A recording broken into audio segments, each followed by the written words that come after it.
France এসেছি ঘুরতে। সকালবেলাটাই ঘুম ভেঙে গেল খুব তাড়াতাড়ি। জানি না কেন এত ভোরবেলা ঘুম ভাঙলো। আমার সাথে অস্কারও এসে এখানে একটু শুয়ে পড়লো। কিন্তু আমার চেষ্টা করেও আর যখন ঘুম এলো না, কিন্তু একটা জিনিস ভেবে ভালো লাগলো যে আজকে একটা সুন্দর সানরাইজ দেখতে পারবো। অনেকক্ষণ ধরেই অপেক্ষা করছি, প্রায় 1.5 ঘন্টা ধরে।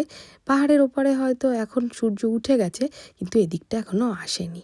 দেখতে দেখতে আকাশটা কি সুন্দর পিঙ্ক হতে শুরু হয়। এবার মনে হচ্ছে সূর্যটা ফাইনালি উঠবে।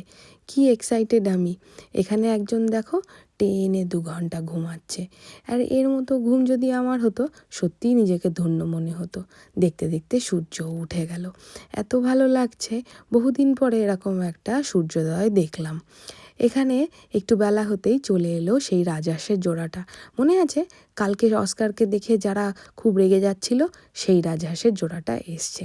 এখানে সকাল হতেই শুরু করলাম ব্রেকফাস্টের প্রিপারেশন। আজকে মনে হলো একটা ডিমের পোচ খাই, তার সাথে চিজ অমলেট তো বানাতেই হবে, কারণ অস্কারের মালিকের ফেভারিট। তার সাথে কফি ছিল, চিজ ছিল, বাটার ছিল, আর ছিল হচ্ছে এই একটা সুন্দর ভিউ। এই ভিউটার জন্যেই এই অ্যাপার্টমেন্টটাকে বুক করা হয়েছিল। রাজহাঁসটাকে দেখতে অস্কার আর অস্কারের মালিক গেল নিচে। দেখো আজকেও কিন্তু কীরকম রেগে যাচ্ছে। সাহস করে তাও আমরা অস্কারকে সামনে রেখেছিলাম। এই সুযোগেই আমি চলে গেছিলাম পাশের বেকারিটাতে। ফ্রেঞ্চ ভাষায় এটাকে বলে পাটিসারি।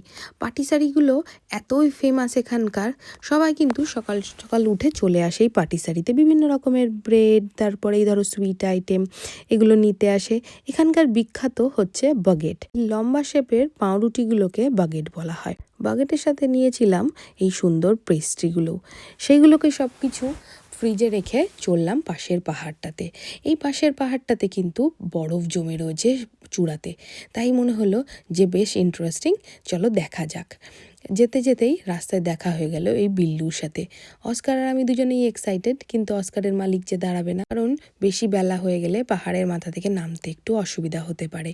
সেই পাহাড়ে উঠতে উঠতে এই যে ভিউটা, এটা কিন্তু দারুণ সুন্দর।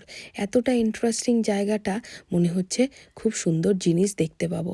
সেখানে গিয়ে কি কি দেখতে পেলাম সেটা জানতে হলে কিন্তু ফলো করে নিও।